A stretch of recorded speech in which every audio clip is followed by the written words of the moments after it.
What's up, everybody? Thank you for showing up. Thank you for tuning in. I know you have a lot of options in front of you. I know there's a lot of places you can watch this NFL draft round two, and I appreciate you. And I'm going to point somebody out right now. Robert Jason, thank you very, very, very much for the super chat. Love you. Thank you very much. I don't ever ask for these things, but I greatly appreciate it. So, we're going to go into round two in about, looks like 11 minutes or so. Round two starts. Before then, wanted to show you guys a couple things. And it's pretty much what I think happened last night. So this is a pretty quick video by First Take this morning. I just don't understand how a team goes to the Super Bowl and then wins the draft. Howie Roseman cannot keep getting away with this. These other GMs, what are you doing? Letting this dude run away with these drafts? Because I totally agree with Stephen A. I think the Eagles want it. Absolutely. I hope Chris Greer was calling Howie Roseman and doing a seminar or doing a webinar, doing a conference call, doing a Zoom call, doing something and seeing how this works. The Eagles just blew me away with how competent they were in round one. So yesterday I didn't have any Dolphin stuff on, didn't have the Dolphins intro because today is all about the Miami Dolphins. And 51 isn't that far away. It is going to go fast. I think there's only 5 minutes between picks today, not the full 10 like they had yesterday. So once the commissioner rings the bell and starts it, it's going to move very, very quickly. There's a whole lot of picks that are sitting there that the Dolphins are probably going to, want to take a look at. So I want to show you a couple things. This is from Barry Jackson today. And he says, Dolphins, whatever you do, please don't take an offensive lineman at 51 or 84, in my opinion. They've drafted 17 guards or tackles in second, third, and fourth rounds in the past 32 years, and only one of those picks have panned out. Please find offensive line help in a veteran market. Too big a risk with rookies here for whatever reason. I completely agree with that. Completely. There's nobody who you're going to get in the second round who's going to step in and be that person on the offensive line at right tackle to basically compete with Austin Jackson. They're going to be at least 2 years away from developing. So I feel personally that tight end, I feel like best player available, instead of going after need, go after best player available. With that, you've got Will Levis, who won't be around at 51. But what do you do if Hendon Hooker is available at 51? So a lot of you guys know who Omar Kelly is, and he posted a really interesting article today, and it says why the Dolphins should draft Hooker if they have the chance. And it was very interesting because he pulled no punches here, and he actually talked about a bunch of things.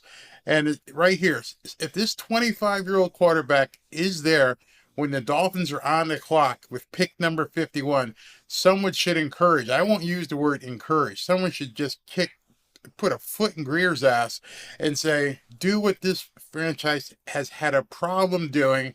You've shied away from doing since the early Bill Parcells day. And that problem is you don't want competition in a quarterback room. I don't even understand it. From a former player, I do not understand not wanting to even have competition. If you feel that Tua is that frail mentally that he wouldn't be able to even accept competition, you got a much bigger problem. So let's continue with this article. And you always have to, if you ever notice anybody who says something that the Tua nuts will get upset about, you have to re-emphasize, I still believe in Tua, and I feel 2023 will be a breakout season this year if he can stay healthy.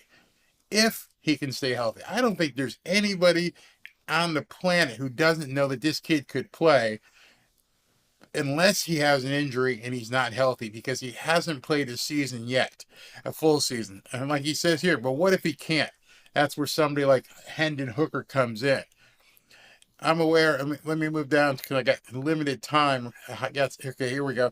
In my opinion, the mistake Miami made and keeps making is that they didn't keep picking quarterbacks during the Chad Henne and Ryan Tannehill eras. You got to keep bringing in fresh guys. They didn't do that. Don't make the same mistake during the Tua era, especially with his durability concerns looming.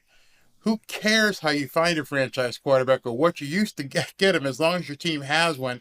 And Omar and I both believe that Hendon Hooker, along with Tua, means you have the possibility of having two franchise quarterbacks right there. 5 years from now, we'll look back at this draft class and ask ourselves, how did Hooker end up in the second round? But he is. He is definitely in the second round. Depends on how far he falls. Hopefully Greer doesn't shy away from selecting another quarterback early in the draft because he and the organization fear the message it would send to Tua and to and on. He says Dolphins fans base. That's exactly what he's talking about. I can't fathom that a general manager of a football team would be afraid of its fan base. So if Omar had to mention this, if he had to mention that there might be some fear that the message it sends to Tua, I can't comprehend that, not wanting competition. And number two, are you even worried about what the fan base says? Is that where we are? You're actually worried about the fan base? That to me is just inconceivable. I've never understood the thought process that young quarterbacks shouldn't have to compete, especially if they still have question marks. Why wouldn't you want to compete with Tua? I've been saying it for months. People have screamed at me for even talking about competition for Tua. But that's how the game works. This franchise has wasted too many seasons paralyzed by what people say and think about their quarterback decisions. And in my opinion, the biggest reason the Dolphins are where they are right now is because they have rarely hedged their bets at this critically important position. I feel like I could have written that article. I really feel like I could have actually said that entire article. Omar is completely correct. Forget getting Tua upset. Forget getting Tuanon upset. You got to think of this team. You have a very short window to win. Very short window to win.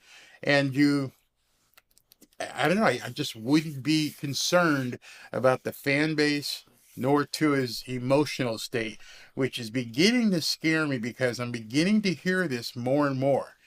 I don't know if you guys have been paying attention to it, but more and more we're hearing, hey, we don't want to get Tua upset. It might send him the wrong message. His mental condition might not be able to take competition. That scares me even more. It should scare a lot of people. So let's see, about 3 minutes before I was going to say kickoff, three minutes before the start of the draft. And the next thing I wanted to talk about is, let me go ahead and play this video. I don't know if you guys remember this. This is when Alabama lost the national championship last year. Watch this. Bryce and Will, thanks for your time. We'll let you head back to your locker room. I'd like to say something. Can I say something? Absolutely.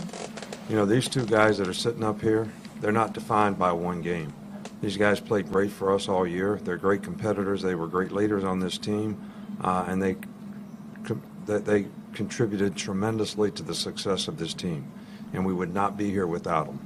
All right, and both of them take responsibility for the loss, but both of them contributed in a lot of ways in a positive way to giving us a chance to win and a chance to be here to have an opportunity to win. So I just want to thank them for that and let everybody know how proud I am of these two guys.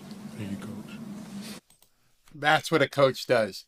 And those two guys that he had next to him, on his right was Bryce Young, and on his left was Will Anderson, went number 1 and number 3 yesterday. Number 1 and number 3. That's what a coach does. That's all coaching right there. And you know, he knew I can't let these kids go back to the locker room completely dejected. And I salute Nick Saban, and he got these kids to the 1st and 3rd draft pick. So Alabama won, Nick Saban won, and the Philadelphia Eagles won last night. So who's going to win tonight? So let me go ahead and make sure I got my draft checker up. This is what we're going to be referring to most of the evening. Myself, I'm going to go through the 51st pick and then call it a night there. My voice is shot, so if you see me having to drink a lot, we went 4 hours last night. We went 4 full hours of talking last night. It was fun. Had nice people on, and so here we go. I think they're going to do. So I'm not sure if what he's doing. They're about to start real quick. So I've got the broadcast down here. I can't show it. Let me just say that all the time. I cannot show the broadcast for copyright reasons. They would shut me down right away. But I've got a lot of different things that I can show you, and we're going to move. We're going to have some comments. We're going to engage. We're going to talk. The way I run my live broadcasts are you watching are part of the show.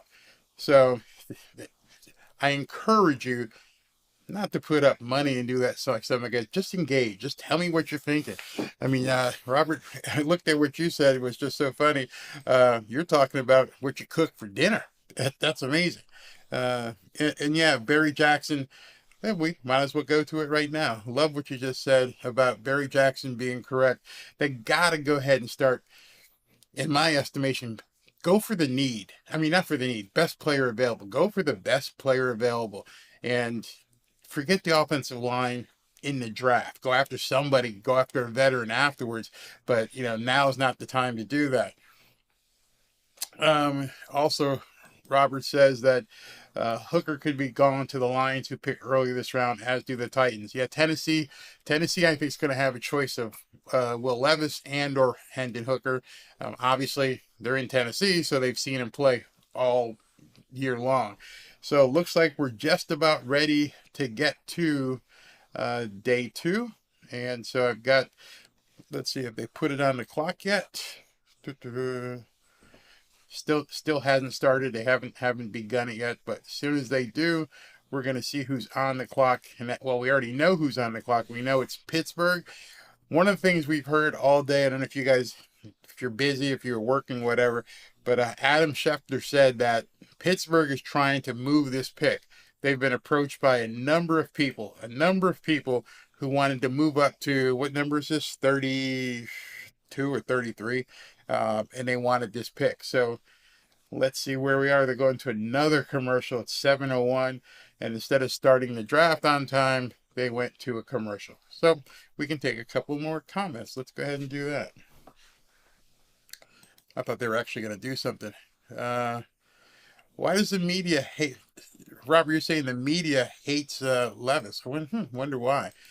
All right, so hey, Scott, Barry too is used to competition. You forget where he was in the QB room at Bama. He is laid back, and all this crap is nothing but speculation. Why do they keep saying it? I would absolutely agree with you. I know Nick Saban isn't going to put up somebody with a weak mind, but did something happen after one of the concussions? Did something happen after the Mississippi State hip injury? Why is this permeating that he can't take? Oh, maybe it's the Brian Flores thing. Maybe Brian Flores beat him down so bad that he just lost his competitive juices. I don't know, but it's not something that, one person is saying. We're hearing it over and over and over. And if you've seen all these top 10 quarterback lists that have been coming out left and right, top 5 AFC, and he's not in it, not even mentioned, do these people know something that we don't? Because you're absolutely right. When he was at Alabama, he thrived on competition. He beat out Jalen Hurts. So why all of a sudden are people worried about his psyche? I don't get it. They're Bulls fans. 32nd pick is what's coming up next because we lost ours. So that's what number it is. Let's see here, John. What are you saying? John, I'm not necessarily saying go get Hendon Hooker. I like the kid. I think he'd be perfect. If he's available, I think it would be malpractice not to take him. What I am saying, though, is we know the Dolphins need a tight end.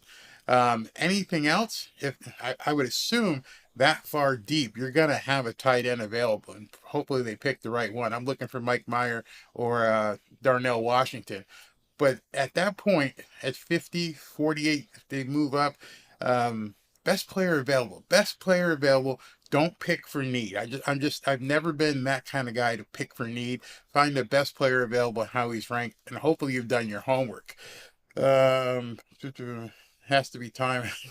Yeah, it might be. It might be the time with Brian Flores. That indeed might be it. Maybe he just destroyed the kid's psyche. I don't know, but I've never seen anybody talk about not wanting to upset somebody the way they talk about Tua. And remember, when Mike McDaniel took the job, the story that went around and was confirmed was Tua had to ask people and ask themselves, do I suck? No, that's not the kid that played at Alabama. That's not the kid that played under Nick Saban. There's no way that Tua would have asked himself, do I suck? So it had to have been Flores. Absolutely. Let's see here. Devin Arcane. I wouldn't have a problem with Devin Arcane whatsoever, because I don't think we should be spending money and spending time talking about Dalvin Cook and Derrick Henry. You got some good running backs on the roster already. That's not the issue. That's not in my mind. That's not where the issue is. So thanks. Yeah, hit the like button. John, again, you're right. Tua is a grown adult male. He should be able to take criticism. I work for a very tough customer. We all do. We all need to take criticism, and we can't let our minds just go away because, somebody says we need to do something and get better. So imagine this. I'm going to say this. Imagine if they think his psyche, his attitude is hurt by people criticizing him because of how he played and didn't know. Imagine how he must feel coming back off these injuries. And I've got a video coming out tomorrow that talks about the athlete's psyche in terms of what you have to think about and what you have to get off your mind when you get back on the horse, basically. Ashane, okay, had that hate. We're down here in South Florida. Had a Haitian look to me on that name. All right, here we go. So Dante, who do I think we're going to draft? I hope if Hendon Hooker is available, you pick Hendon Hooker. I hope if he's not, one of these big tight ends is available. I'd love to see, I don't know, maybe I'm partial because I'm a Notre Dame fan. I'm looking for Mike Meyer, but I would be happy with Mike Meyer or Darnell Washington. So let's see what they do. All right, looks like they're getting ready to put somebody on the clock. Our pick must be Curly Agent. That's funny. All right, let's see what they got me. Let me pull up the board. All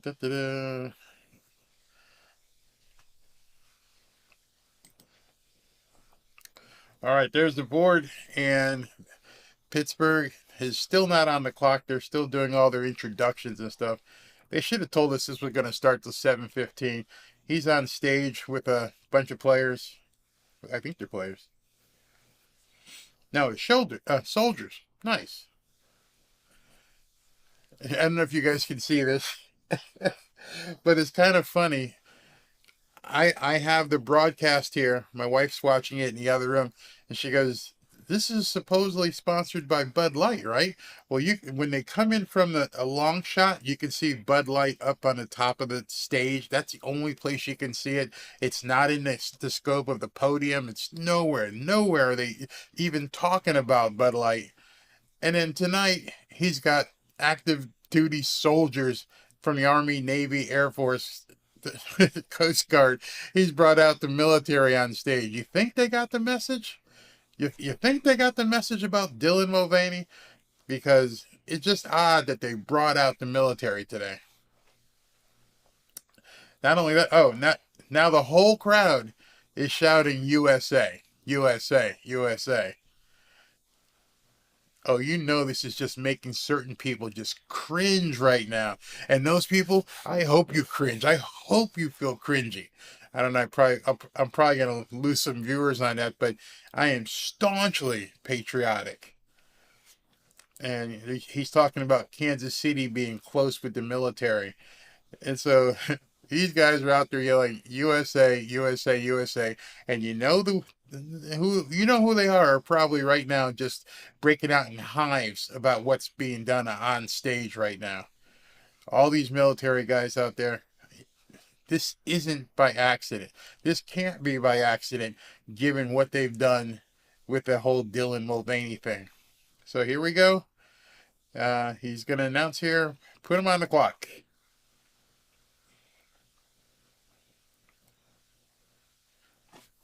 Open. All right.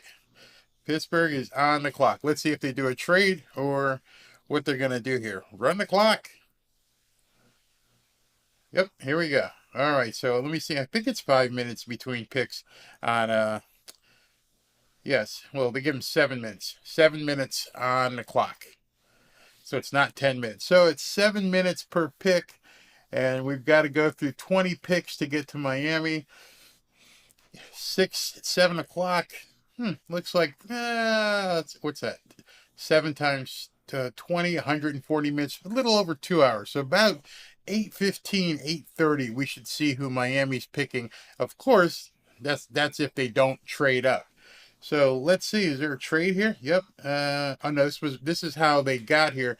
The Bears got Chase Claypool, and the Steelers got this pick. That's how they got the 32nd pick.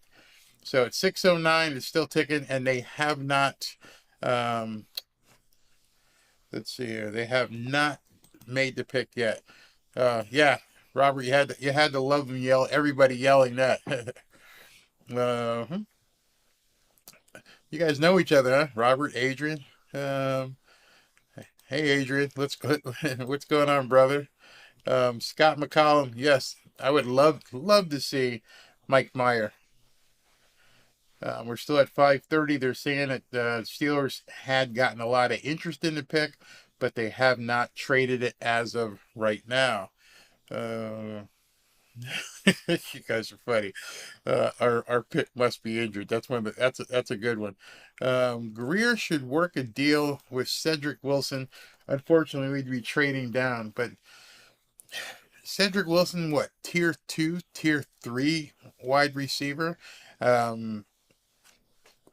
What are you going to get for him? You think you're going to get a decent pick for him? I don't think we're going to get a good pick for him. But maybe we could do something. Pittsburgh, they're still rebuilding around Kenny Pickett. Maybe they want to do something, offense. It's not sure who they're going to go with, but they're taking their time after all day, actually all night, knowing that you're picking next. You went to bed last night knowing you were picking on the first pick up, and they're still going through this time. Unbelievable. They should make it that if you have more than an hour to contemplate a pick, you get 1 minute. It's so funny. Even with the first pick yesterday, they knew they were going to take Bryce Young. They knew it. They waited and they waited and they waited. They made everybody wait. They made everybody sit the whole 10 minutes. You had months to contemplate who were you going to take at number 1. You knew who you were going to take. Why'd you have to make us all wait 10 minutes? So right now, same thing with the Steelers. They knew last night when this thing ended who was on the board. They knew they were going to pick first. And you're telling me they're counting down to 3:45, 3:47, and they don't know who they're going to pick? Come on. Come on. Yeah, it was a joke, Robert. It was an absolute joke how they made everybody sit around. And it wasn't for TV time because it wasn't like they were running commercials. They just made everybody wait. So here we are right now. They're showing the Pittsburgh War Room on TV. They're still at 3 minutes and 20 seconds, and they're all talking. No, it doesn't look like they've made their pick yet. So not sure if they're trying to trade it or what, but the entire war room with about 25 guys in it, just sitting there. They're not looking excited. It looks like they're waiting on something. Could Chris Greer be making a call? Could Chris Greer be trying to move up? That's what I was thinking. I was thinking just the same thing, that maybe Chris Greer was making that call. But who knows? They're still down. Now they're down to 2 minutes and 30 seconds. Unreal. Unreal. Someone's trying to make a trade, and they may not be able to get. Oh, the pick is in. So, nope, they didn't trade it, and the pick is in. Let me go ahead and get ready to show you guys this, because sometimes it comes up on there first. The pick is in.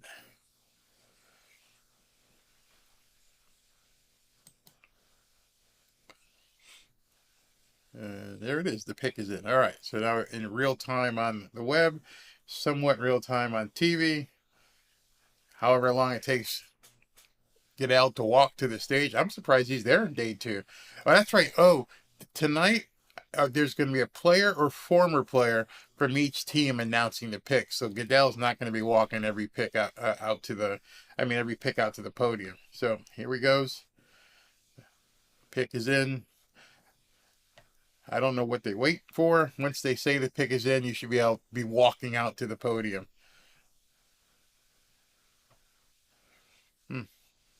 This is such a delay. It makes this whole thing boring. You should be boom, boom, boom with this. I understand you're spending millions of dollars and you're shopping for athletes, but come on, guys. But by this time, by the day of the draft, and especially on round 2, you've got so much data on every player across the country. You know exactly who you're going to pick. And so they still aren't walking out yet. Unreal.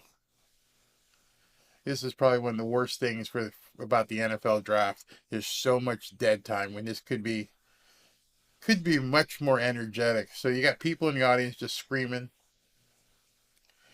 All right, here we go. And the pick.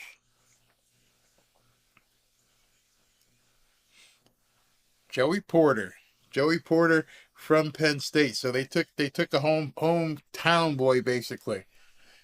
So they went cornerback. Joey Porter Jr. Good pick. Good pick. Strong. He's right there. All right, so I'm just noticing on the time change, the first pick had 7 or 8 minutes. The second pick, they're going to go pretty much a lot quicker now. You're only on the clock for 4 minutes and 30 seconds. That's what I thought. I thought it was a 5-minute thing. I was surprised when I saw that it was 8 minutes for the first pick. All right, so Joey Porter's off the board. If you guys can see this, hopefully you can, they show that Steve Avila, that big guard from TCU, is the best fit. Will Levis still sitting there.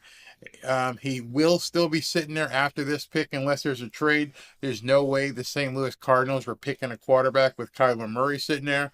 So unless there's a trade, he's not coming off the board here either. So neither one of these quarterbacks are coming off the board, most likely, to the Arizona Cardinals unless there's a trade. And so with the shortened time frame, you're at 3:30, 3:35 where you got to make this thing happen.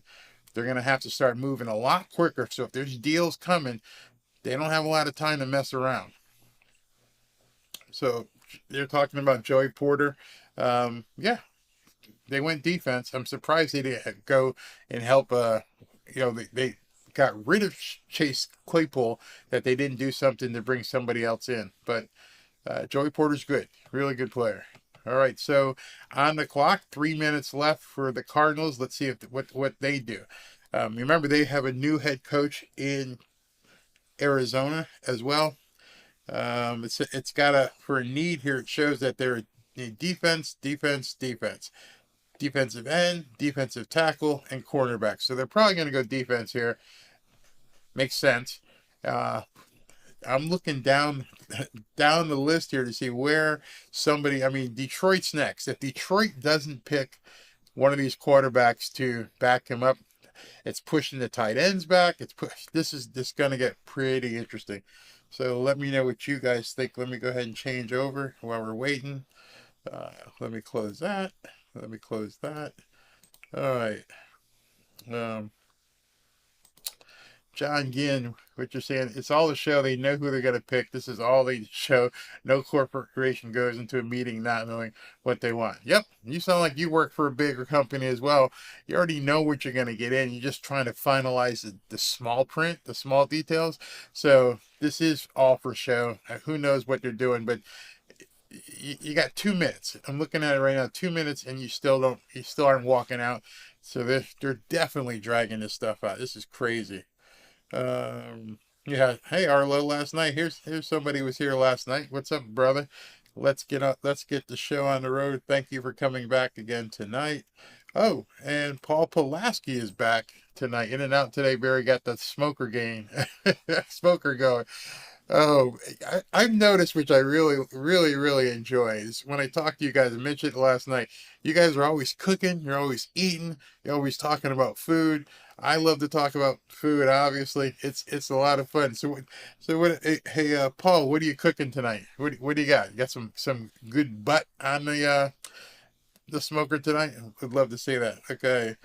Bone Daddy is back in the house. Bone Daddy, you said you're hoping for Washington. Oh, hold on. We have a trade. We have a trade.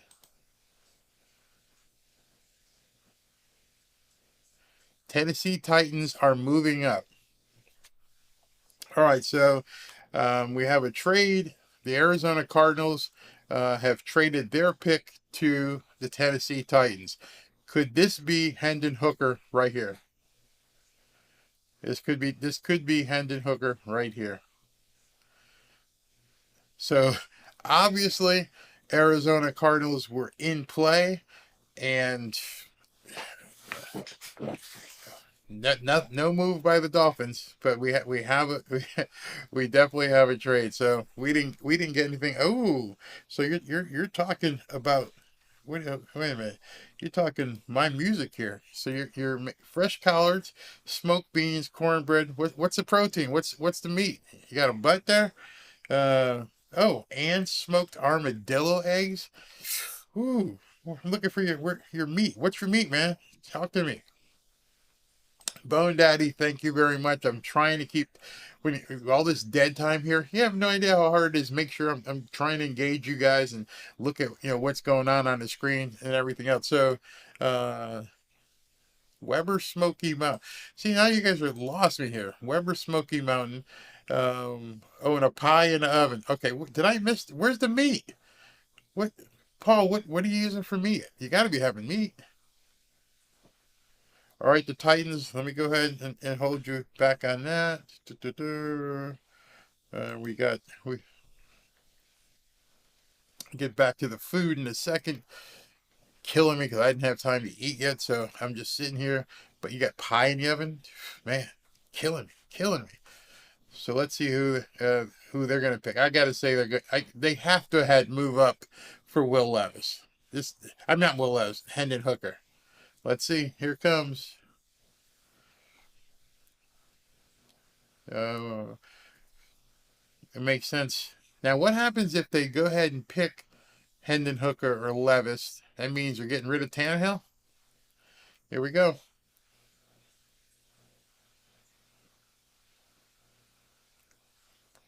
Will Levis. Okay. Will Levis.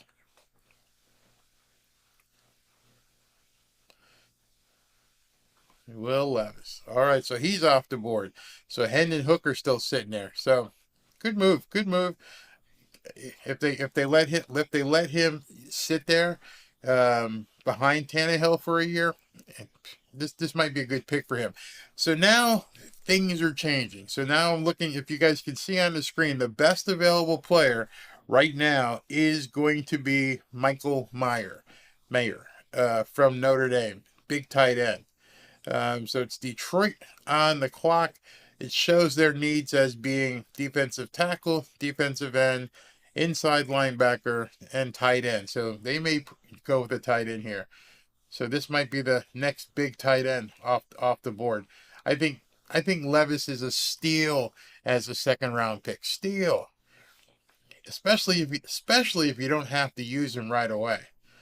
But this could be really interesting. Big boy, strong arm. I like the pick. I like the pick. So let me know what you guys think about Will Levis. So did he say, did you give up the meat yet? I'm looking here. Oh, okay. Here we go. So, guys, hope I'm not boring you, but I had to see what his recipes are. So he's got armadillo eggs that are cheese stuffed jalapeno encased in the sausage and bacon wrapped. Oh man! Wow, that sounds good. That sounds good. Yeah, you're right, Arlo. I think it's a good pick. Definitely a good pick for them as far as I'm concerned. Oh, here's haven't seen this name before. I love your handle. Scorched Earth Firearms Training. Where are you located? I gotta ask you. Give me a comment. Let me know where you're from. Scorched Earth Firearms Training. You must be in Florida. Got to be in Florida if you're firearms training and you're talking about scorched earth. But last night I had smoked jerk baby back ribs. My wife made what kind of ribs? She made short ribs tonight, and the smell is wafting through the house, and it's just killing me. But smoked jerk baby back ribs, yeah, that's something there. Holy shit, Paul, you're in Alaska? Wow, wow. Okay, wow. Thanks, man. Thanks for tuning in. Wow, that's awesome. Um, Robert's talking about. I tell my wife this, and she never understands. I said, Robin, I usually talk to a bunch of guys, and I can't believe how many of you guys cook. That is so cool. So many men are out there doing some cooking. It's really, really cool. But scorched earth, you got to scorched earth. You got to tell me where you're at. Arlo, I know my stomach is empty too, and these guys are talking about all kinds of food. Oh, wait a minute, we already have a pick. Oh, oops, excuse me. Ooh, they went with that tight end.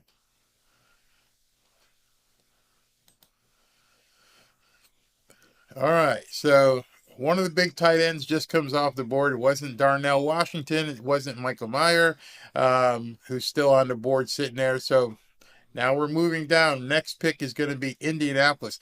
Did you guys see the tweet that Jim Irsay put out there? Jim Irsay said, Jim Irsay is the owner of the Indianapolis Colts. Jim Irsay said today, maybe I should pick Will Levis with our second pick. People went nuts. Why you just picked Anthony Richardson? Why in the hell would you pick another quarterback? But he actually tweeted that. So Indianapolis is on the clock. They've already picked the quarterback. That's why that's in green.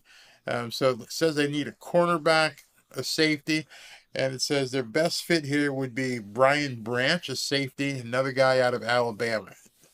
So maybe that makes sense to go ahead and take him.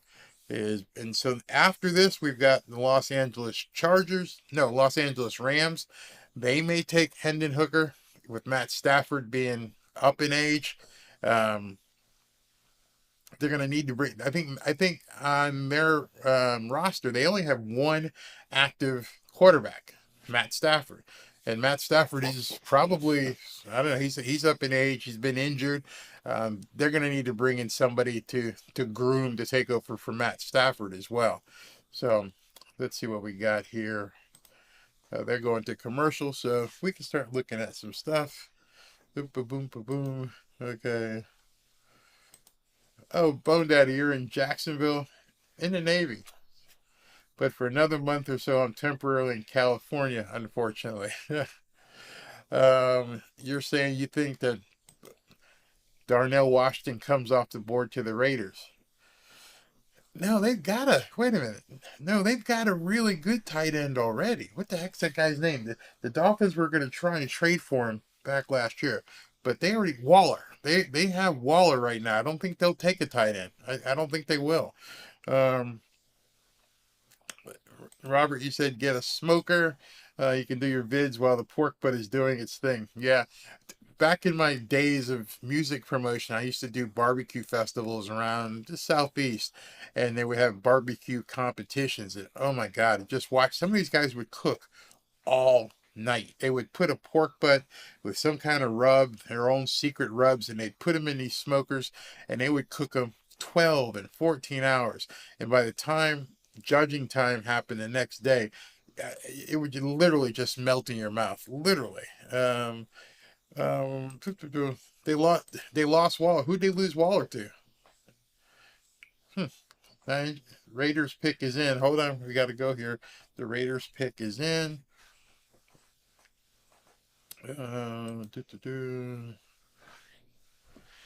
Let's see who they got. Raiders pick is in. Doesn't say who it is yet. They're just waiting for the commercial to come back and tell us who it is. All right, so you're thinking they might go tight end here, huh? Interesting. So once they get back from this commercial, bad direction here is they should be going to the commercial during the dead time during the pick, not while the pick is in, sitting there waiting to be announced. That's crazy. Come on, guys. Sitting here watching commercials instead of looking at the pick. Definitely bad direction. Oh, they're running another commercial. So let's go ahead and talk here. Okay. So you're in Jacksonville too. I bet you right about now, you worked for the Jacksonville Jaguars for 13 years in the PR department. Very cool. Very cool. I met a guy down here. I'll tell you about it in a second. Okay, here the pick is in. I'll come back to that. All right. In Jacksonville, the Jaguars, I believe, I don't remember his name, but he worked at the Florida Panthers, and he was like your director of marketing or corporate. Really nice guy, but he moved down to LA, and he's still in the sports market, but I couldn't believe he took that job in Jacksonville. All right, here we go. Oh, there goes Meyer. You called that. Dead on.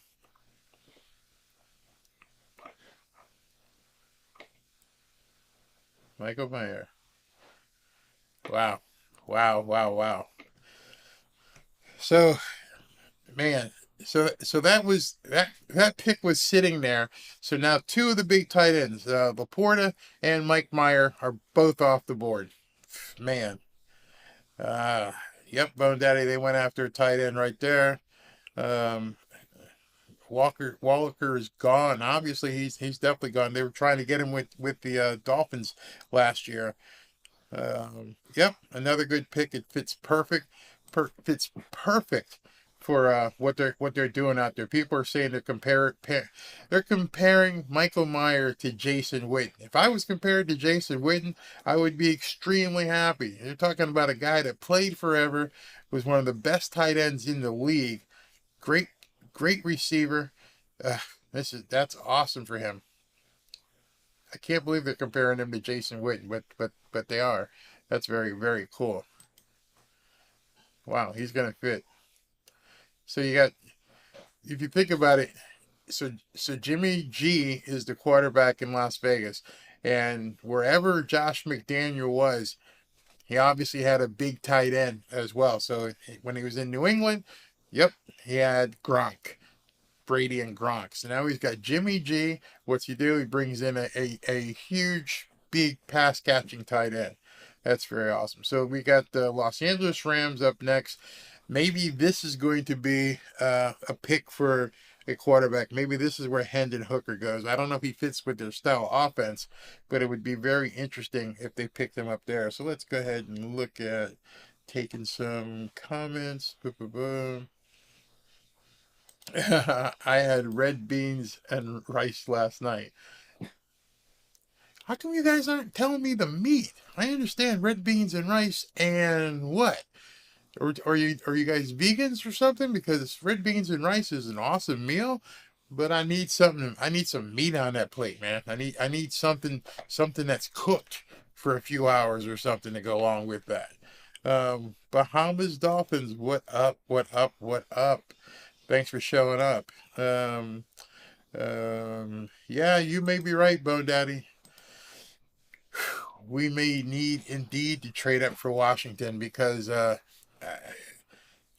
don't know if we're going to make it down, but it doesn't seem like the Dolphins are looking to do anything yet. So I can't even guess at this point if they're not looking to make a move. or maybe they don't have the trade capital or something, but the Rams pick is in now. They're moving pretty quick, but they're whoever decided to direct on this show screwed up. Instead of doing their commercials during the fluff session and then making sure the pick is in, and they're showing commercials right now, so they're holding up the show. And now they've got, so something's not working right in terms of how they're producing this show. You shouldn't have the pick just sitting there, but. Pablo, brother, what's going on? You're here. Still plenty of offensive line left. Okay, roasted pork and red beans you had. Yeah, there's still offensive linemen in there, but they're not going to help the Dolphins in year one. They're not going to be someone who can just step in. Very, very, very seldom do you get an offensive lineman, especially with the kind of offense that Mike McDaniel runs, especially a right tackle who's got to look essentially as a blindside blocker for Tua, who's going to step in on, day one. So you may be stuck with Austin Jackson out there. Yeah. Javier, what's going on, brother? Javier said, I'm eating tacos and I'm in Chihuahua, Mexico. I'm your follower. Very good program. Greetings from Chihuahua. Thank you, Javier, for showing up. Chihuahua, Mexico. I can't, I have my phone. Let me see if I can show you. Speaking of Chihuahua, he was in here last night sleeping. It's my little baby. Where is he? He's such a ham. Let's see if I can blow it up. I don't know if you can see that. That's him. That's my little baby right there with his big eyes. He looks like a little deer. He looks like a deer sitting there in Chihuahua. All right, so the pick is in. Let's go ahead and let's bring it up here. And seems like they're on the clock still. Rams, I gotta believe we're looking at quarterback here. Let's see what they do here. Best available on the list here is Brian Branch. It says they need wide receiver. They don't even have a quarterback as listed as one of their needs. Let's see who it is.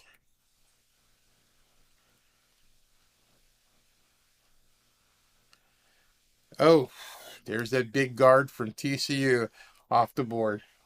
Wow. Man. That was one of the guys I thought the Dolphins might end up going with, but man, we missed that. So that's another. Seattle's on the clock next. I doubt they'll be picking a quarterback. The best fit they list here as being Hendon Hooker. Hendon Hooker might make sense learning from Geno Smith, but I don't know if they need that. Wow. The huge tight end that's on the board is Darnell Washington. I think he's like 6'6", 250 pounds, runs like a gazelle, blocks his butt off, everything. Darnell Washington. Yeah, it was an excellent pick. We could have used Steve Avila, but nope. Paul, you're still going with food here. It says here, my goal for this summer, smoke a bone-in rib roast to rare, slice it into 4 bone-in tomahawks, sear over wood and serve, saving that for July when my family shows up. Dude, you got it. You got it going on. That's pretty cool. Pablo, yeah, I mean, Darnell Washington. I mean, Laporta's gone. Mike Myers gone. Darnell's probably the next guy. There's a couple other guys that are in the next tier that might be available. Let's go ahead and, you know what? Let's go ahead and, is the pick in? Wait, the pick is in, so let me show something after that, okay? All right, here. They're moving very quick. All right. Let's see. The guys on TV are like, hey, man, this is moving at a brisk pace. Yeah, it is. At this point, it should be brisk. You know who's on the board. You know who's still there. All right, let's see. Seattle Seahawks are coming up to the podium. Okay, here we go.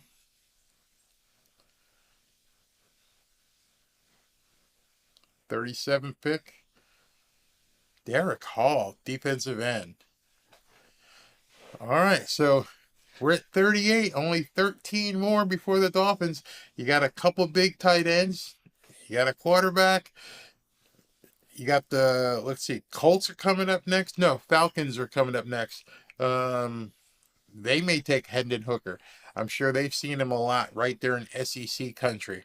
But then again, they have the Ritter guy at quarterback already. So if they were to pick Hendon Hooker here, are they going to go ahead and compete with him? So anyway, one of the things I wanted, you asked me about tight ends. So let's see who's still available. Let's change the screen. Go to best available. And let's click at tight end, see who's there. You got Luke Musgrave is the next best tight end who's still available, 6'6", 253. Good guy there. And then Darnell, and then a lot of people have been talking about this guy, Tucker Kraft. So it's likely the Dolphins are going to have the ability to pick one of these tight ends. Luke Musgrave, Darnell Washington. Let's see, how big is he? 6'7", 265 pounds. That's another offensive tackle. Oh, we got a trade. It's Falcons, yeah. So we got Darnell, 6'7", 265. He's essentially a right tackle. Now, you imagine if the Dolphins got stuck and couldn't get a big lineman, and you got Austin Jackson there, and you stick a 6'7", 265-pound tight end right on his right side. Now you've got some defense over there. And then even the next guy, this guy Tucker Kraft, who a lot of people are talking about. Tucker Kraft, another big boy, 6'5", 250. So there's three good tight ends sitting right there, ready to be had. But the pick is in. Let's see who the Falcons are going to pick. Like I said, they've got Ritter, I believe, as their quarterback. I don't think they'd be picking a quarterback here.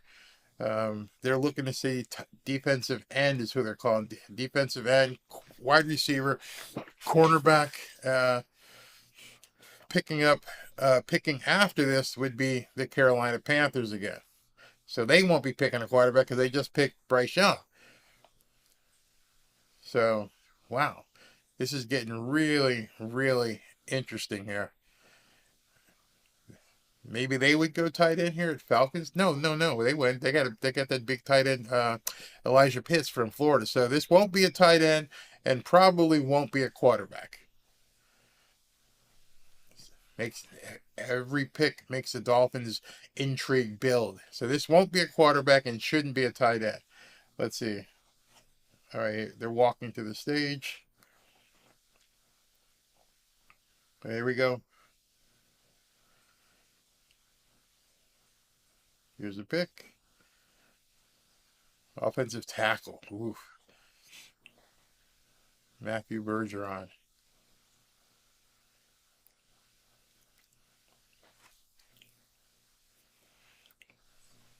All right, so there's another big boy off the board. Coming up next is going to be Carolina. They've already picked a quarterback, so it won't be a quarterback here. Might be a wide receiver. Wow, that's pretty cool. All right, so we're moving pretty quick. Makes me move these buttons. Yeah, Robert. 13 picks. I'm searching the collegiate previously injured. Previously, Hendon Hooker. You won't have to search too far. Hendon Hooker is coming off an injury. So I'm giving you your criteria pick right there. Hendon Hooker is the injured collegiate player who is now in the draft, 25 years old. He was on your list. Yeah, he could have played. Yeah, he could have been a good player for the Dolphins as well. Hey Pablo, I believe that, of course, big freak offensive tackle, definitely. Yeah, Greer does have some healthy players to choose from. I'm not sure if they, at this point, you got to, I would think, almost begin thinking about moving up. You're close enough now, or don't miss on Darnell Washington. If that was me, but I'm not a GM. But yeah, GTG work is calling. Let's see here. Yeah. So they're going to a commercial. Who is the highest rated tight end? I think we just answered that. Yeah, Atlanta has Pitts, Ritter, a couple wide receivers, so they made a good pick there that they made. Miami has finally showed up on the bottom ticker. I, he can't blow this. He can't blow this. I mean, he's sitting in a really prime position. It's got to be tight end. It's got to be if Hendon Hooker's there. Man. This is crazy. This is absolutely crazy. This is a good question here. If Washington is so good, why are others going ahead? Maybe the comprehension test is having some effect. I'm thinking the reason why so many have passed and they went with these other tight ends is because he's a hybrid. At 6'7", 260 pounds, maybe they're looking not so much for him as a wide receiver, whereas the other guys are. I mean, Mike Myers is a wide receiver. I mean, he catches everything thrown at him. So, he's in that Gronk mentality. In fact, he wore 87 at Notre Dame. So Josh McDaniel looks at that and says, "Hey, I'm going to put him with a former Patriot, Jimmy G. We're going to build that offense that we ran up in New England, and we're going to have Jimmy G with a prototype Gronk type tight end." So I can understand that completely, and that's not really a reflection on Darnell Washington, but he's nowhere as agile. He's nowhere as much of a good receiver as Michael Meyer is, and he fits perfectly with that New England Patriots offense. So that makes sense to me. Let's see here. George, what's going on, my brother? Thanks for coming on in. Who we picking? I've been telling people here, if he's available, you got to take Hendon Hooker. No ifs, ands, or buts. Even if you had something else there, you're about to pick, and Hendon Hooker's still there, you got to go this way. You got to pick Hendon Hooker. Then, if Darnell Washington's there and Hendon's not there, then you pick Darnell Washington. Steve Avila, the big guard from TCU, he's gone. So now you're getting to a position where you are going to have to pick based on best available player. This is where a GM makes his money, because don't look at a project. Don't blow this pick. You only have so many. Don't blow this pick. John Michael Schmitz could be a good pick. Absolutely. Take bail money with you. What? I didn't see his comment. His comment says, if Miami's pick turns into Minnesota's pick, I'm going dancing naked in the streets and we'll be offline for a day or two until I make bail. Man, that's funny. Bergeron will play offensive guard most likely. Atlanta is set on tackles. Now, understand that the Dolphins have been talking to that big tackle for, I believe it's Carolina, Luan. But we'll see what happens there. The pick is in. Let's see what we got here. So adjusting this thing, it drives me crazy wearing a headset so I can hear the TV. Okay, so Carolina is on the clock.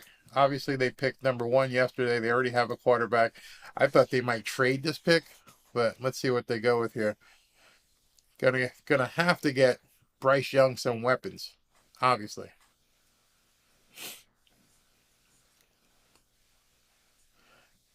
All right, so let's see who it is. Jonathan Mingo, wide receiver. Makes complete sense. Complete sense. They got to get Bryce Young some weapons. So we got Jonathan Mingo, wide receiver. And it's funny. You know what cracks me up? I'm watching the crowd, and most of these people don't even know these picks at this point. They're like, woo! And that reminds me of the Dolphins fans, because almost anybody the Dolphins pick, people are going to say that was a great pick. Unless, of course, it's Hendon Hooker and it's a quarterback that Tua has to face, then they won't like it. All right, so now we've got New Orleans coming up. It says New Orleans may need a tight end. It looks like they may need a defensive end, a wide receiver out there for Derek Carr, but they could go for a tight end. Let's see what they end up doing. So the pick is not in yet. So let's go ahead and do some comments. Paul Pulaski, what's up, brother? You're saying our safest pick would be packaging that second for Dalvin Cook. I'm not risking jail for anyone else. So, why do you want Dalvin Cook? Tell me why you want Dalvin Cook. We talked about that a little bit last night. Everybody has their different reasons. But you got Mostert, who's not, he may not be Dalvin Cook level, but I mean, if Dalvin Cook is here, is Mostert right there? I mean, we're not talking about losing that much. If they're going to make a move post draft, maybe it's to Derrick Henry. I don't know, but I think they're focusing on the wrong stuff. I think they need to figure out what they're going to do with this offensive line. Darnell would help. Okay, so the pick still is Darnell Washington would help. But I just don't know why there's such a fixation on Dalvin Cook. I don't know. If Osiris is available, that would be awesome for the Dolphins. Yeah, everybody's starting to get pushed down. So, yeah, Luan is shot. He's got some injuries, wear and tear. But then why do we have this mullet guy? I forget what his name is. And why'd they go ahead and sign him? Is he just a practice dummy that they brought in? Who knows?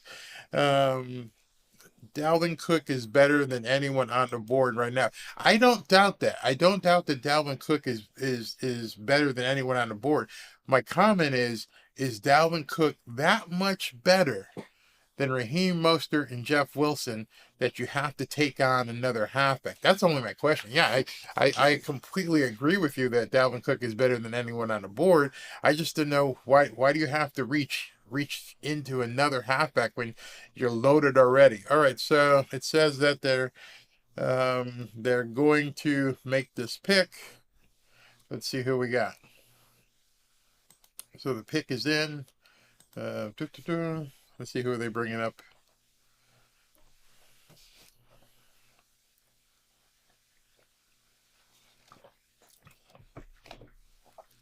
So they're talking that they may go defense here, which would make sense. But at the same time, Derek Carr may need some help on offense. The pick is in. So what number is this? Wow, they're moving pretty quick.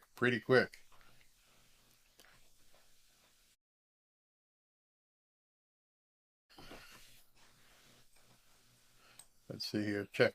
Okay.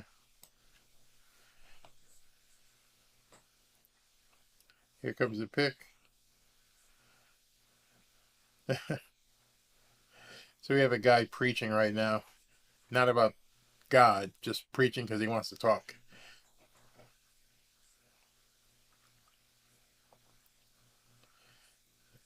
They're letting players announce the draft picks. Okay, here we go. Ooh, Isaiah Foskey. Love that kid. Obviously, you see where he's from. You see he's from Notre Dame. I've seen this kid play for his entire career. I'm telling you right now, this kid is going to be a star. This kid is going to play lights out. A lot of people may not know him, and a lot of people may not have followed him. He did some things for Notre Dame that I was just shocked at. He reminds me, I don't want to, hurt his future, but he reminds me of LeVar Arrington. He's got that kind of enthusiasm, that kind of athleticism. He reminds me of Jadeveon Clowney, but I don't want to jinx him. He's got those guys' skills, but I think he's got more heart. I think he can play better than both Jadeveon Clowney and LeVar Arrington. But man, he was good. He was really, really, really good. And I could be biased, being a Notre Dame fan, but I mean, he took games over. He took games completely over when it seemed like Notre Dame needed a stop, needed a sack. He was always right there. So, loved it. Love that pick. And yes, I am biased. So, here's a good question. Do you think Lamar is worth that money? So I'm going to answer that. I don't think anyone's worth that money. Hold on, let me rephrase that. I don't think anyone's worth that kind of guaranteed money. I think the NFL is going to be sorry they ever went down this road. Guy gets hurt, guy doesn't perform, Guy gets arrested, guy gets a fight, anything can happen, and you got to pay him out. You got to pay him. I mean, Deshaun, Deshaun Stroke Me Watson gets $230 million guaranteed with everything that they went through. No, I don't think these guaranteed contracts. Is he worth a $260 million contract?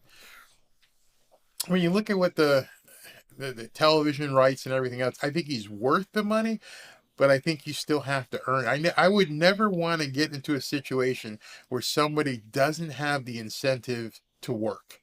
And right now, and this has been my problem with Lamar Jackson. It's not his ability, it's not his injuries. It's he appeared to me at a couple of times like he quit. He didn't feel like playing because he was mad because he wasn't getting his contract. Everybody talks about his injury at last year. I don't think he was as injured as he let on. I think he was like, hey man, you ain't paying me, I ain't playing. I don't care. I'm not gonna play. I don't like that. Don't like that at all. Arlo says that's exactly what I think. That's why Lamar wanted guaranteed money. He has no heart. I mean, and what's the incentive to have heart? I'm going to get $189 million guaranteed, whether I show up to practice, whether I get drunk, whether I come into camp fat. There's, when I looked at contracts and what people used to get is if you play 70% of the snaps, if you score X amount of touchdowns, if you get this many yards, if you make the All-Pro team, there were bumps. Hey, you make the All-Pro team, we're going to give you this. We make the Super Bowl, we're going to give you this. Now there's no incentive. I mean, we all go to, work for things. We try to do the best we can because we like getting paid based upon our performance. These guaranteed contracts pay you on past performance. Okay, so he was an MVP. He did this, he did that back then. But what happens if Baltimore goes 2-15 this year? Not likely, but what happens? Imagine last year the Dolphins had given Tua $250 million. And he missed all those games. Out the window. There's no incentive. Now, there's not much of an incentive you can do with the concussion protocol, so I want to make sure people don't attack, but you understand what I'm saying. You just brought it out. If Tua balls out this year, what kind of contract do you think he gets realistically? He's going to have to ball out for 2 years. Unless he plans on sitting out by exercising his fifth-year option. That's not even for this year. It's for the year beyond it. So they got him locked in at $20 million a year. So he's going to have to prove something. All right, so let's see what happens. Cardinals pick is in. Let me see what happens. I just want to make sure I didn't miss it. But yeah, so at this point, when Joe Burrow gets his and Herbert gets his, and of course Mahomes renegotiates, we're going to see a whole bunch of different people looking for just insane amount of money. I mean, absolutely insane amount of money. And they're probably going to end up getting it. Probably going to end up getting 200 million plus. All right, here we go. The pick is in.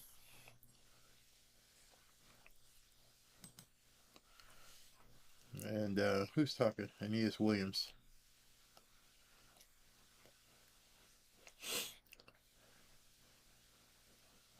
All right, Arizona Cardinals have picked outside linebacker BJ Ojulari. BJ Ojulari. So,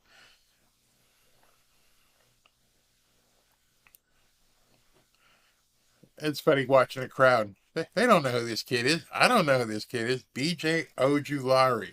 All right, so on the clock is Green Bay. Green Bay obviously has to do something. Aaron Rodgers is gone.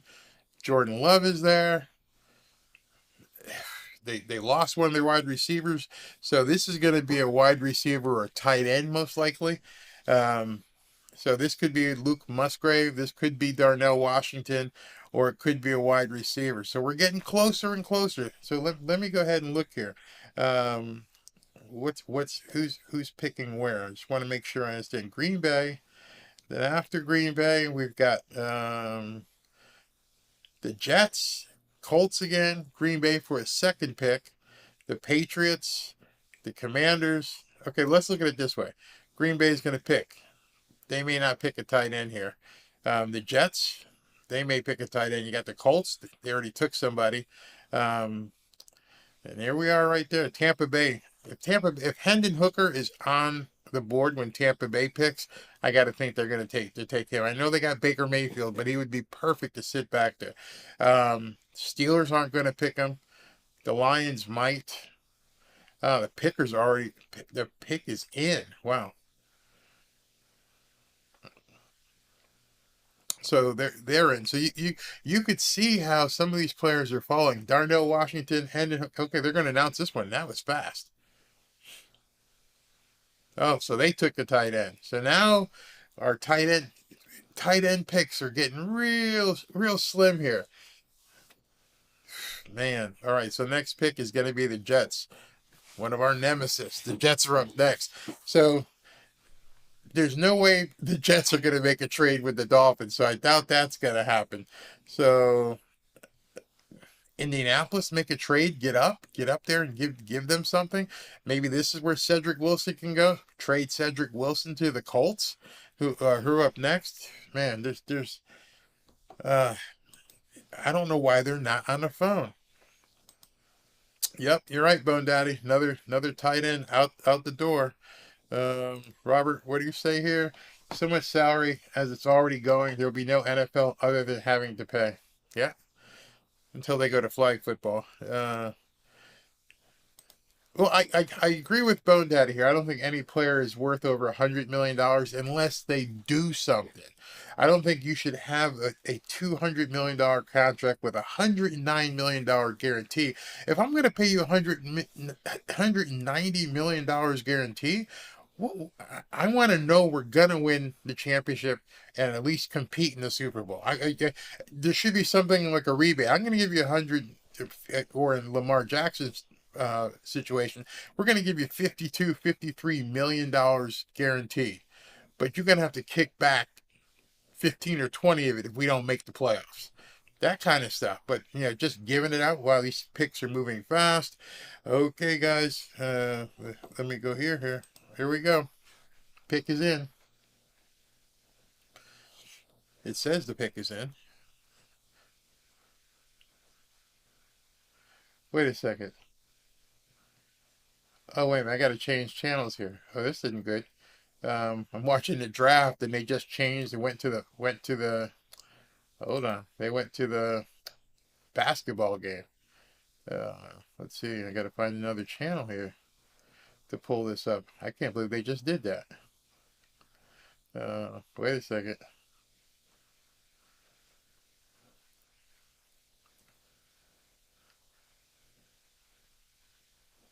All right, so I'm gonna have to excuse me for a second. Talks among yourself. I'm trying to find they just switched the channel. Okay, here we go. I'm gonna have to go to ABC. No, ESPN2 here. Okay. All right, so we're back. We're back on. Jets are on the clock. They have the pick is in. I'm back here. All right, we're all back. ESPN2. Let's see who this is. And the Jets are picking.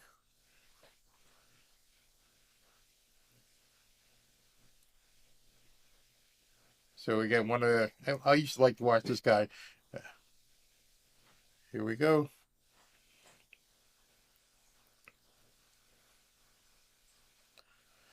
The center. Okay, so another offensive lineman off the board. So that's not bad. Up next is going to be the Indianapolis Colts. What just happened? What just happened with ESPN? Did we just lose the feed? Are we live? Are we still on? Check 1, 2, 3.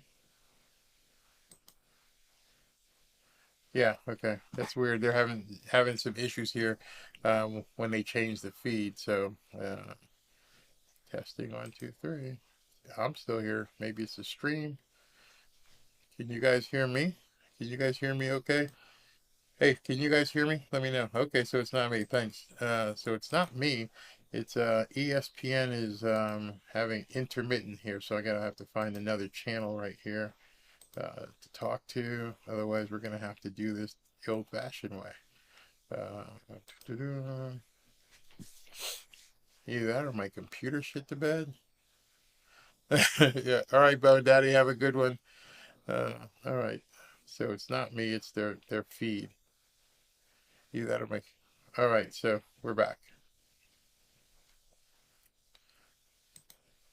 All right, so we're back and rolling here. Thanks, Robert. Yeah, AZ 40, 42-40. Yeah, it looks like they did get a good center prospect. So obviously, what do? You bring in a Hall of Fame quarterback who says, "Yeah, make sure you block for me," which which I don't understand. Excuse me.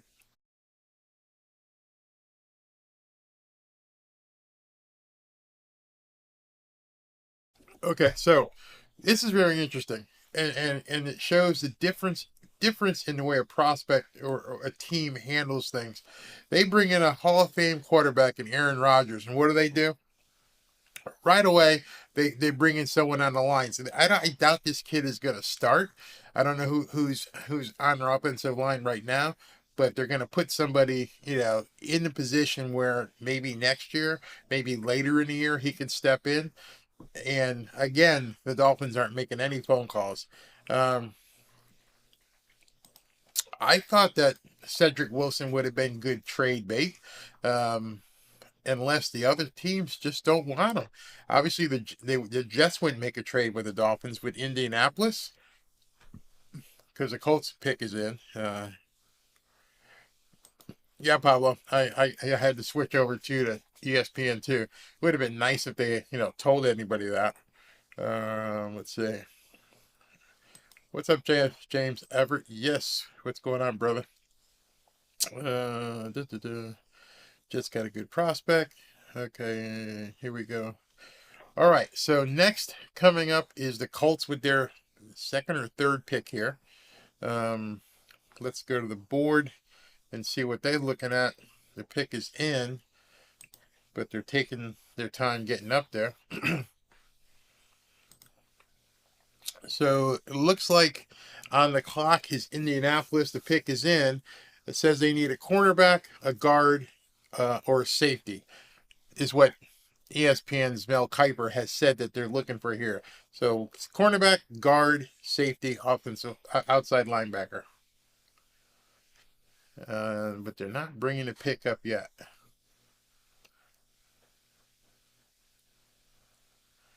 Yeah, you're listening to Mel Kiper talking right now. He's saying again, cornerback, cornerback. I don't know. Maybe I would do something to bring more help to Anthony Richardson. You just brought in a big time number 4 pick quarterback. Bring something that can help him. Get him a wide receiver. Get him some speed out there. Let's see here. I like this day 2 because right now you're hearing these guys talking. They're all over the place. This guy's like defense, offense, and here we go.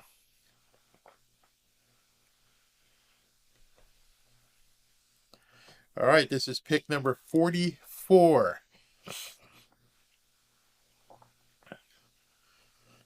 Julius Brents, cornerback. Well, Mel Kiper nailed that one dead on. Dead on. He nailed that one. Wow. So now you got Green Bay. Green Bay, they have shows that they may need somebody here. All right, so what the heck is that? Let's see. They already picked let's see. Nope. It looks like it's going to be Detroit. So I don't know if there was a trade or something, but Detroit is now on the clock. So there's probably a trade going on because it was supposed to be Green Bay, but now it looks like it's going to be Detroit. All right, so let's look at something. You guys are all here. You got the best available. Now we're getting down to the last 7 picks that are there. So the last 7 picks, the best available. Brian Branch, a safety. You guys can see this. Hendon Hooker, Keanu Benton, Darnell, we don't need that. Darnell Washington, the cornerback from Miami, and then Osiris Torrance right there. So one of these guys should be able to fall to the Dolphins. Wow. Looking at a good pick. If they don't screw this up, this could be a really good pick. So the Lions moved up for this pick. Like I said, they've got, what's his name? Jared Goff sitting there. They get extra time now to talk because they made a trade. So let's see what happens. They're on the clock here. Will they make a quarterback? I don't know. So let's talk about this as we're getting down and dirty here, getting close. What's up, Alicia?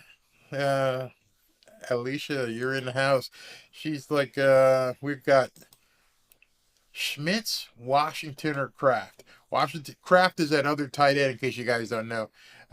So that would any of those would possibly work. Master Barber, what's up, my friend? Great day. Let's go, Vince. Make a trade for King Henry. Okay, we'll see what happens when they 6 more picks. Yeah, you know they always go to commercial before the Finns pick every year. They're going commercials as much as they can right now, but it's really, really interesting. Bud Light is the sponsor of this event, and nobody talked about Bud Light. It's like they're non-existent. It's funny. Oh no, Robert, no, they couldn't do that. You can't go with the defensive tackle at this juncture. I mean, no way. Stephen Ross would have to have Chris Greer's head if he went defensive tackle. Oh, please don't do that. Pablo, your question is, isn't there an all-world center still on the board? No, he just got taken by the Jets. So the Jets took him off the board. Yep. Let's see what here. George Williams, you say, hoping for an offensive line for the Finns. Are there any left? Yeah, I can go back. Let me go back here in case you didn't see. I mean, there are guys that are left, but okay. Let's see. We're gonna go to best available. We'll start there. Okay, best available. We have a safety. We have a quarterback. There's that defensive tackle one you guys were talking about. You got a tight end, a cornerback, a guard, Osiris Torrance. This guy's a beast. He's big, 6'5", 330 pounds. So there's a quality offensive lineman right there, and he's from Florida. Maybe that's something that they go with. Put him in at guard, move somebody else around. But there's not much left. There's a Cody Mauch from North Dakota State. He's probably going to be available, 6'5", 300. Let's see what else is down here on the board. Offensive tackle from Ohio State, DeJuan Jones. Monster. Absolute monster. 6'8", 374 pounds. I mean, absolute monster. Can he move? At 6'8", 375, can he move? It says he's not a natural knee bender, doesn't mirror very well in terms of, a pass rusher, but his frame makes it tough to get around. Duh? You think so? At 6'8", 374 pounds, you think it makes it tough to get around him? Whew, that's a big man. That's a big man. So yeah, there are some offensive linemen there, but again, going back to this thing here, best available. This is your best available. You got Brian Branch and Hendon Hooker sitting right there, best available. So we'll see where we go here. Let's see here. We've got. Let me go back to this. So the pick is in. Okay, hold on. They may go secondary, is what they're saying on television, that they may go for a cornerback or a safety here. The pick is in. Let's see who they go for. I think people are going to go nuts when Miami picks. So at this point, it doesn't look like Miami's going to make any trades. It doesn't appear that Chris Greer is going to orchestrate something. He's going to pick on the 51st pick. Wow. Maybe he can trade down. I don't know. At this point, I just hope he does the right thing. All right, so here comes the here comes the pick with Roger Goodell, and it's Brian Branch. So the Packers, traded this pick to the Lions. The Lions picked Brian Branch. All right. So they took the safety. So the Patriots are up next. Yeah, the Patriots are up next.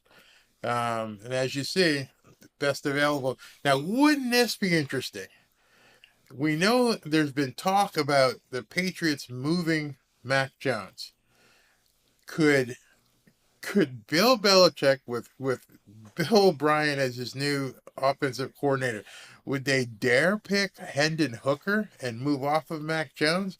Because that's who the best available player is right now. With Branch getting picked, with Brian Branch just getting picked, now Hendon Hooker is the top player on the board. He's sitting right there. I don't think anybody thought he'd be this far down, but he's sitting there. He's sitting right there. And the next pick after the Patriots is the Commanders. The Commanders, they need a quarterback. They definitely need a quarterback. But would they take somebody like Hendon Hooker off the board? But this is going to get real interesting real quick here. Real interesting real quick here. I'm thinking if the talk is true that they were looking to move off of Mac Jones, then who knows? Maybe they may take Hooker. That would be crazy. If what Pablo says here, if Greer's not on the phone, there's a good chance the guy they targeted is still there. Well, we know Darnell Washington's still there. We know at least he's there. We know Hendon Hooker is there. We know the Kraft tight end is there. So there's quite a few players that it's just a matter of who he picks off the board and what the strategy is going to be. But is he still injured? They're saying that he's good to go.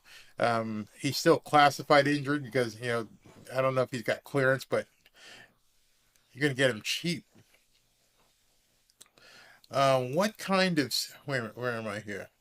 What kind of scheme is the Dolphins running this year? I think you're talking about offense. I think they're going to still do that RPO stuff. I mean, I don't think Mike McDaniel is changing the playbook. I mean, he may make a couple tweaks here and there, but I think he's going to stay with the playbook that he's input. I mean, that he's placed there. A lot of RPO type stuff. Alicia, you're saying Patriots will go edge offensive lineman? You mean edge DL, or are you talking about a tackle? I'm not sure. Oh, that was quick, Bone Daddy. We're still here, getting close, starting to get close. Getting close. Showing you GM's yet to pick things, gives things away. Yeah. Let's see. So the Patriots pick is now in. The Patriots pick is now in. Let's see where they're going. Let's go. Okay. Patriots pick is in. We're really moving. Yeah, I said about 8:30 or so the Dolphins would pick, and this is about 8:30. Getting there. This is number 45. So after this pick, I mean, the next pick is 46. So we're in five picks away. All right, here's the pick. Man, it's getting a little. I didn't know it would have this much intrigue in the 51st pick, and people are sitting on pins and needles across Dolphins land right now, going, "Who's it gonna be? Who's it gonna be?" All right, come on.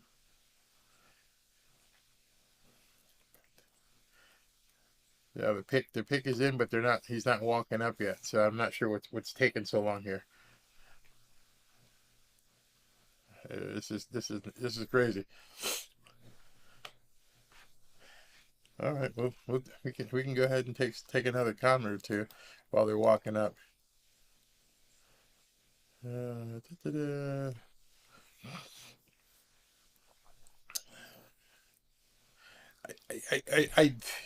If the Patriots pick Hendon Hooker here, you're going to see some Patriots fans on Twitter. If you go on Twitter, just go absolutely nuts here. Okay, here we go with the pick.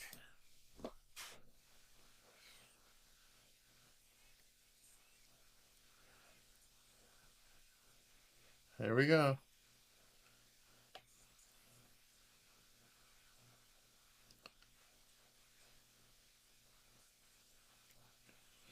Ooh, Keon White, 6'5", 285-pound defensive end from Georgia Tech.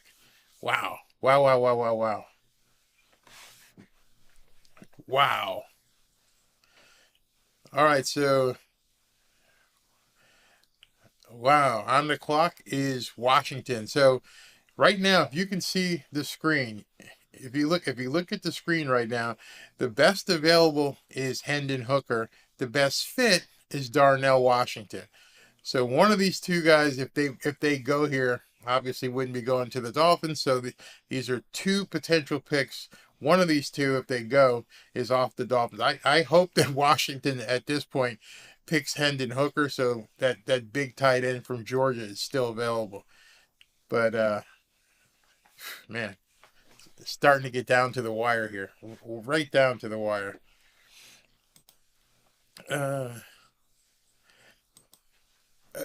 Actually tonight, Robert, thank you. But it's not so much the allergies. I'm having a trouble because for 4 hours I talked last night. 4 hours the draft went through. I'm like, this thing is longer than any game this year. The live broadcast yesterday was 4 hours. So my throat is spent. My whole nasal cavity is spent. I was told to just keep drinking the tea. But that's what it is tonight. Yeah. Now think about this. Think as you've watched the last two nights of the draft, almost every one of the Dolphins' opponents have picked edge rushers. Oh, wait a minute. We got a pick coming in here.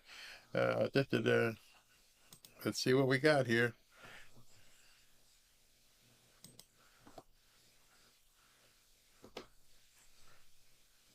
Ooh. Ooh. Wow. Wow. So they didn't go quarterback. So next you've got Tampa Bay. Tampa Bay is up next.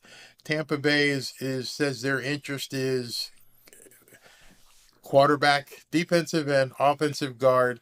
They don't need a tight end. Tampa Bay says they don't need it. I guess they've got that kid Brate. But they may go with as you can see, Osiris Torrance, 6'5", 330, or they may take Hendon Hooker to sit behind Baker Mayfield. So we're getting close. After this, you got Pittsburgh slated to go, and Pittsburgh doesn't need a quarterback, so Hendon Hooker will survive that pick as well. So let me see where we are in terms of the rounds. How many more picks are there? Okay, so you got Tampa Bay. You guys can see this. Tampa Bay, Pittsburgh, Green Bay, and the Dolphins. Green Bay, they're not picking a quarterback. Pittsburgh isn't picking a quarterback. If Hendon Hooker doesn't go right here, if Hendon Hooker doesn't go to Tampa Bay, Hendon Hooker falls to the Miami Dolphins. You want to talk controversy. If they pass on Hendon Hooker, it could be insane. Now, if they pass on him and get Darnell Washington, let me ask you, if the Dolphins at 51, right there, have the chance to pick either Hendon Hooker or Darnell Washington, who do you want? Who do you want if that's the case? That's because that's what Chris Grier is going to be looking at. He's going to be looking at Hendon Hooker, Darnell Washington, or a deeper offensive lineman or something. So that's where we are, guys. You guys tell me, and ladies, what are you looking at? All right. So they're doing something with servicemen or something on TV right now. So Bone Daddy, you're saying Washington all day. Oh, wait, we got as the pick is in. Buccaneers pick is in.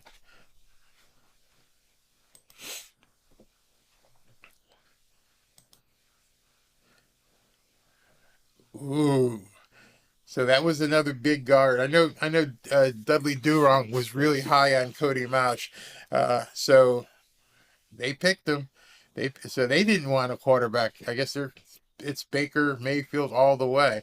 So now it's getting really interesting. Pittsburgh's on the clock. They are not going to pick a quarterback. Not going to happen. And then you've got Green Bay, who's not going to pick a quarterback. Chris Greer's got to be sitting there going, "Oh shit!" I mean, again, let's look at this again so you can see where we are. Right here, you got the Steelers and Green Bay, and neither of those two teams is picking a quarterback unless somebody's going to trade up to get Hendon Hooker. Hendon Hooker will be available at 51. Oh my God, I've been talking about this kid for a while. Wow. So both of the next two picks, unless they're traded, will not be quarterbacks. Both of the next two picks may not be tight ends. So the Dolphins are in a perfect position not to blow it. Perfect position not to blow it. This is getting really where we want. Then Mike White. Maybe Mike White becomes trade bait. I don't know. Yeah, I mean it could be another offensive line, but I just think that as that article I read earlier, but from Omar Kelly, is you gotta make sure you have a couple different franchise. That's what I've been saying all 5 or 6 months, is you don't have a backup plan. There's no backup plan. Mike White's not going to be your quarterback of the future. Sorry, Mike, you're not going to happen. Skyler's not going to be your quarterback of the future. Who's going to be your quarterback of the future? I'm picking Hendon Hooker here. I wouldn't be upset with Darnell Washington. Wouldn't be upset at all. I just don't pick an offensive lineman here. I just wouldn't go with an offensive lineman. I would bring in a veteran. I mean, you're never. Put it this way. You asked me a question, Joseph. Any offensive lineman you bring in at this stage is not going to contribute right away. Well, Barry, same thing with a quarterback. He's not going to contribute right away either. But you're talking about a skill position versus a lineman. Linemen are going to be plentiful after the draft. I don't know. Maybe I'm talking out of my ass. Maybe we need the tight end first. But I bet you across the Dolphins Twitter right now, people are going nuts with what's going to be available. I should bring that up. Let's see. So is this Hooker is good? Hooker is badass. He's absolutely badass. And here's the other thing. You're not going to find a QB that's tailor-made for the Miami Dolphins offense the way that Hendon Hooker is. There are only a couple quarterbacks in the league, I mean, in the draft, who could have played this offense right away. Hendon Hooker, obviously Anthony Richardson, next year Caleb Williams. Tua wasn't made for this offense. He was placed in this offense, but when's the last time you've seen Tua take off on a 25-yard run? Once in a while. Anthony Richardson, Josh Allen, Patrick Mahomes, these guys can take off and hurt you with their legs. Tua can do it once in a while. He wasn't made for this offense. Hendon Hooker is made for this offense. Yeah. Hooker was definitely great at Virginia Tech and Tennessee. Tua is our guy for the next 2 years at least, unless he isn't. I mean, hate to say it, but the whole thing about competition, when people say Tua is our guy for the next 2 years, what happens if somebody beats him out? That's what I don't understand. Nobody ever wants to look at competition. What if somebody gets into camp? Forget Hendon Hooker. What if Mike White gets into camp and performs better than Tua? What if Skyler's worked on this offense and he's better than Tua? You just sit there and go, no, he's our guy. That's it, period. Okay, Steelers pick is in. Let's go ahead and talk about this. Okay. Let's see who it is. Okay, so we know they're not going to pick a quarterback here, but this could be the tight end. Let's see who it is. Yeah. Okay, here we go. The pick is in. All right, so they pick a defensive tackle, Keanu Benton.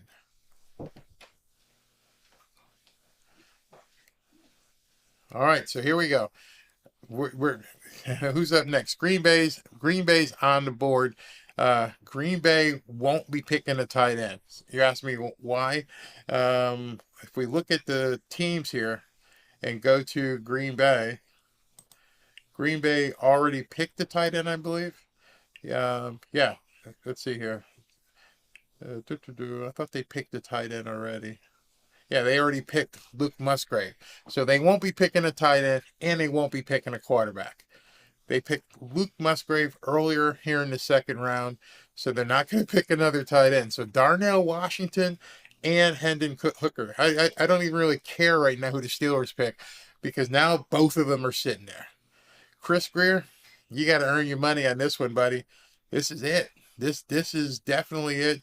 You've got both picks sitting right there in front of you. I had let's see if I can pull it up for some of you guys that weren't here earlier. Let me see if I can. Let me see if I can pull it up. I had an article earlier that I talked about from Omar Kelly. Let's see.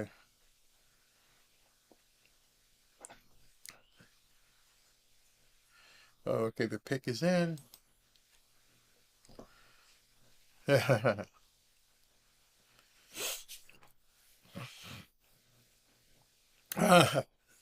Jaden Reed, wide receiver. All right, here we go. The entire thoughts before the draft are right there. So while they're talking, let me go ahead and pull this up. This is from Omar Kelly earlier today. Why the Dolphins should draft Hooker if they have the chance. If you haven't had a chance to read this article, I went through it earlier today.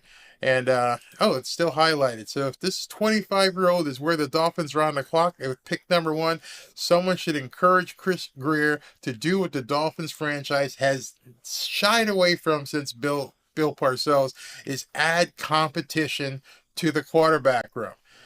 Of course, we all have to put in our little caveat. We still believe in Tua, and we feel 2023 will be his breakout season if he can stay healthy.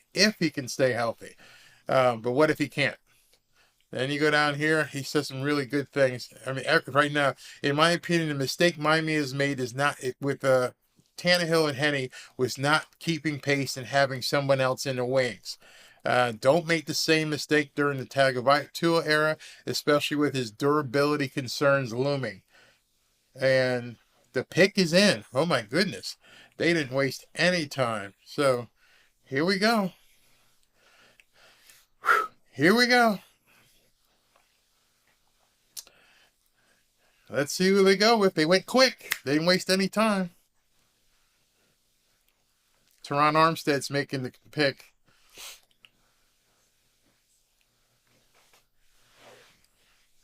All right.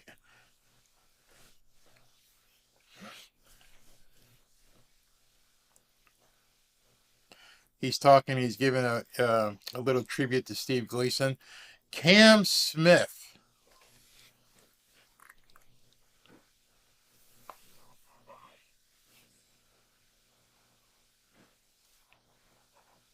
I don't know what to say.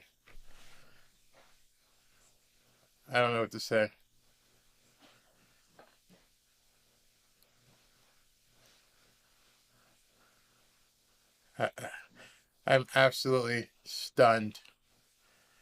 Absolutely stunned.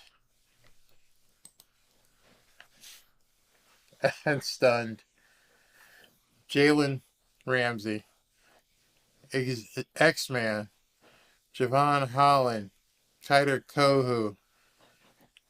What?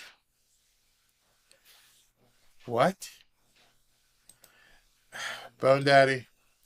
I don't know. I don't know. Yeah, this may have been a Fangio pick. No offensive line, no tight end. Blew it on Hendon Hooker. Unbelievable. Dropped the ball. You guys are all saying that. I'm looking for someone who's like, well, I quit. Yeah.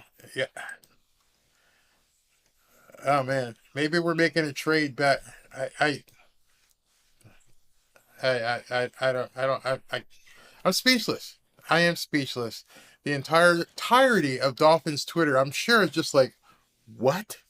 What did he just do? A cornerback. A cornerback. Oh my God. To his toast. No tight end, no offensive line, no backup quarterback. Pulaski, the good news is I'm not going to jail. Nope, you won't have to go to jail. What are they smoking? George says. I have no idea. This guy needs to lose his job. Greer's got to go. This I don't remember seeing that guy's name on anybody's list. Not a few, not maybe an outlier. I don't remember seeing that name on any list.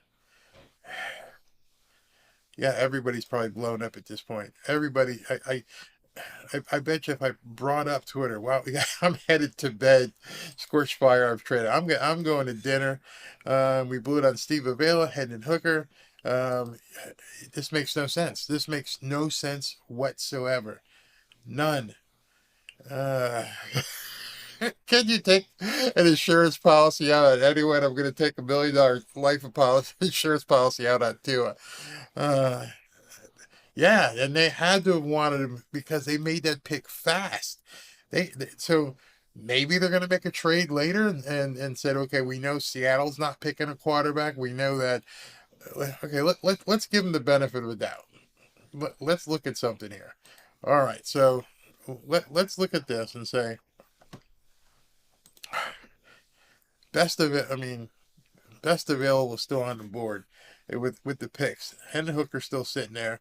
Darnell Washington's still sitting there. Let me go to who's picking next. Wow. Chicago, Chargers, Detroit.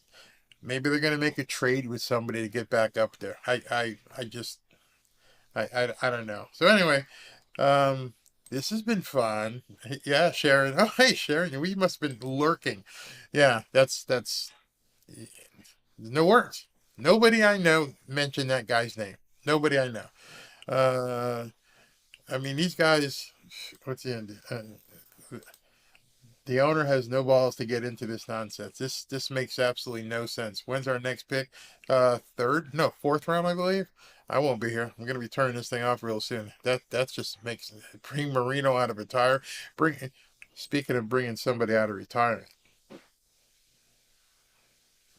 you know what I'm saying, right? Good God, yeah, they could have nailed Hooker. There's so many people they get a nail. They went off the reservation. Oh, here's something. I want to look at this. Let's look at this. All right, so let's look at where was this guy? What was his name? Cam Smith. Where was this guy ranked in terms of projections? Let's look at. Is there Cam Smith on here? Let's look at cornerbacks. Where was he even listed? Okay. Cam Smith. I don't even see his. There he is. Where was he listed for projected? This is this guy's projection. This is who they just picked. They picked someone whose biggest number is he's a backup with 38% as a backup. You went and blew your pick on a guy who's a backup. He's not going to be a Pro Bowler. The projections on this is absolutely crazy. Absolutely crazy at this point that you picked this guy. And wow. Cam Smith, what else do we know about him? He's the 11th ranked cornerback. He's got a 74 grade. Let's see. He's out of South Carolina. Smith is one of the most reliable cover corners in the 2023 draft. So you have to wonder something. You got to wonder at this point, are they trading one of the backs? Are they trading X-Man? Are they trading Javon Holland? Are they going to use him as trade bait to get an offensive tackle for someplace? Why would you make this pick? There must be something. I mean, there has to be something at this point why they made that pick. George Williams says, out of bounds, Slim throwing flag on that play. Yeah, that doesn't make any sense. Ken Driggers. It's funny. A lot of these people were talking weren't like interacting the whole time, and they saw that pick and went, "Oh shit! What did we just see happen?" Greer blew it again. Yeah, he can play. Yeah, so now's the time where everybody's got to coalesce behind this crazed draft pick and hope that maybe there's a trade. Wow, wow, wow, wow. I know. I keep saying that something's not right. Something just doesn't make any sense. Are they outsmarting themselves? At this point, you have to wonder. I mean, it doesn't make any sense. I want to know what what dirt Greer has on Ross. He's got something. Backup, backup. No way. Yeah, it's a backup. What are they thinking? I can't tell you. At this point, none of this makes sense. The other GMs must be going, oh, this guy doesn't know what he's doing. This guy really doesn't know what he's doing. Howie Roseman, who basically the Eagles won today yesterday, he must sit back and I swear, him and Chris Ballard and some of these guys must look at what Chris Greer does and laugh, just absolutely laugh. Yeah, maybe they're looking at trade next. He's a little bit older. Didn't really perform all that great last year. Is Chris Greer stupid? Obviously, there's something we don't know. So who knows what he's doing? George said, yeah, he said yesterday that Greer is suspect. Elliot Burning, hey man, what's going on? Time for a new general manager can't do no better than that. I mean, you got to believe that if you didn't want Darnell, if you didn't want Hendon Hooker, if you didn't want one of the offensive linemen, you skipped all those best available players. That's the problem I have. Okay, we don't want a quarterback. Okay, we don't want a tight end. Okay, we don't want an offensive tackle. You went boom, boom, boom, boom, boom, boom, boom, boom, and picked some guy down here. Makes no sense. Obviously, you are right. Maybe Fangio is building for his head coaching debut after they get rid of, Mike McDaniel, because I don't see how this happens unless you don't think the offense is going to score any point. I don't know. It just makes no sense.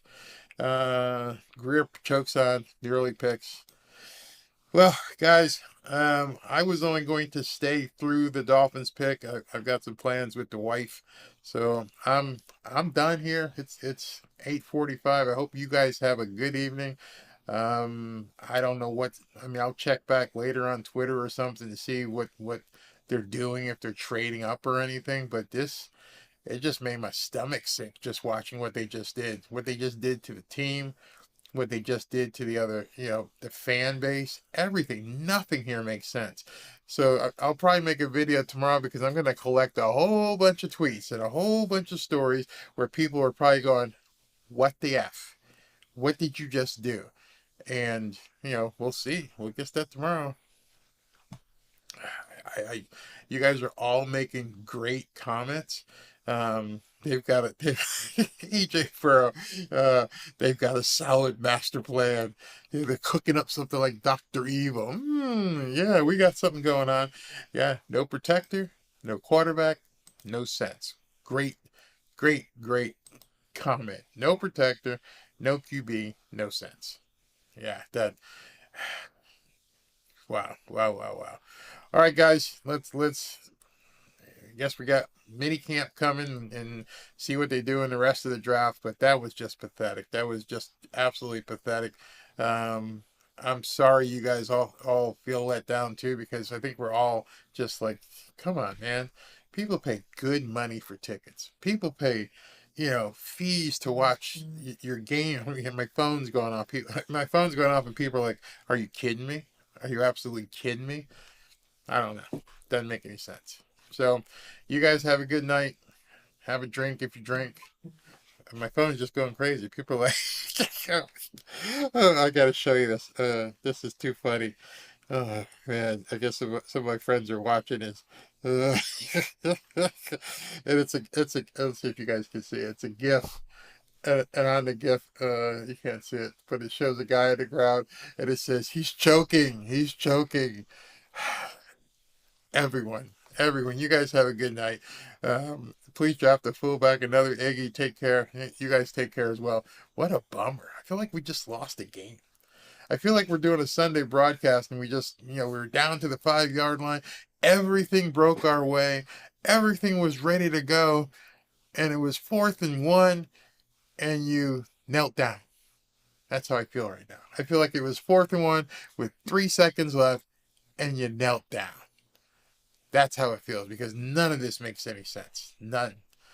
Well, guys, thank you for tuning in on a short one today. We'll see what happens in the next day or so, tomorrow and Saturday.